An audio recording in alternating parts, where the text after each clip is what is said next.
यह कथा उस समय की है जब अहंकार ने स्वयं को ईश्वर से भी बड़ा समझ लिया। असुरराज हिरण्यकश्यप अपने भाई हिरण्याक्ष की मृत्यु से क्रोधित था, क्योंकि उसका वध भगवान विष्णु ने किया था। प्रतिशोध की अग्नि में जलते हुए हिरण्यकश्यप ने वर्षों तक कठोर तपस्या की। उसकी तपस्या से प्रसन्न होकर ब्रह्मा प्रकट हुए। हिरण्यकश्यप ने वरदान मांगा कि वह न दिन में मरे, न रात में, न घर के भीतर मरे, न घर के बाहर, न धरती पर मरे, न आकाश में, न किसी अस्त्र से मरे, न किसी शस्त्र से, और न किसी मनुष्य से मरे, न किसी पशु से। ब्रह्मा ने वरदान दे दिया। इस वरदान के साथ ही हिरण्यकश्यप का अहंकार असीम हो गया। उसने स्वयं को अमर समझ लिया और घोषणा कर दी कि वही ईश्वर है। उसने अपने राज्य में विष्णु भक्ति पर रोक लगा दी और आदेश दिया कि केवल उसी की पूजा की जाए। लेकिन उसी असुर के घर जन्म हुआ प्रहलाद का। बालक प्रहलाद बचपन से ही विष्णु का नाम जपता था। उसका विश्वास अडिग था कि विष्णु ही सर्वशक्तिमान है। जब हिरण्यकश्यप को यह ज्ञात हुआ तो वह क्रोध से भर उठा। उसने प्रहलाद को समझाया, धमकाया और फिर कठोर दंड दिए।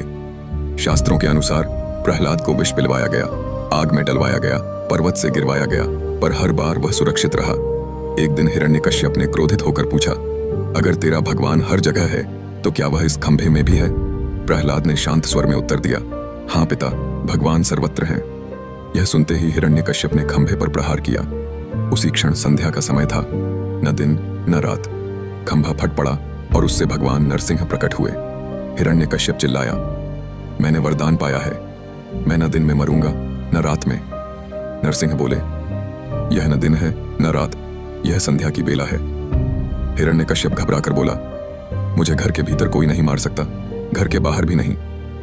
नरसिंह बोले, यह दहलीज है, न भीतर न बाहर। हिरण्यकश्यप कांपते हुए बोला, मैं धरती पर नहीं मरूंगा, आकाश में भी नहीं। नरसिंह ने उसे उठाकर कहा, तू न धरती पर है न आकाश में, तू मेरी जांघों पर है। हिरण्यकश्यप ने अंतिम प्रयास किया, मुझे अस्त्र या शस्त्र से कोई नहीं मार सकता। नरसिंह ने अपने नाखून बढ़ाए, ये न अस्त्र हैं न शस्त्र। हिरण्यकश्यप बोला, मैं मनुष्य से नहीं, पशु से भी नहीं मरूंगा। नरसिंह गरजे, मैं न पूर्ण मनुष्य हूं न पूर्ण पशु। उसी क्षण हिरण्यकश्यप का अंत हो गया। वरदान भी असत्य नहीं हुआ और अधर्म भी नहीं बचा, परंतु भगवान नरसिंह का उग्र रूप शांत नहीं हुआ। संपूर्ण सृष्टि कांप उठी। तभी प्रहलाद आगे बढ़ा, हाथ जोड़कर विनम्र भाव से स्तुति की। अपने प्रिय भक्त को देखकर भगवान नरसिंह शांत हुए और प्रहलाद को धर्मपूर्वक राज्य करने का आशीर्वाद दिया। यह कथा शाश्वत सत्य कहती है, ईश्वर सर्वत्र हैं, सच्ची भक्ति अजेय है और अहंकार चाहे जितना बड़ा हो, उसका अंत निश्चित है। अगर आपको हमारा वीडियो अच्छा लगे तो वीडियो को लाइक और चैनल को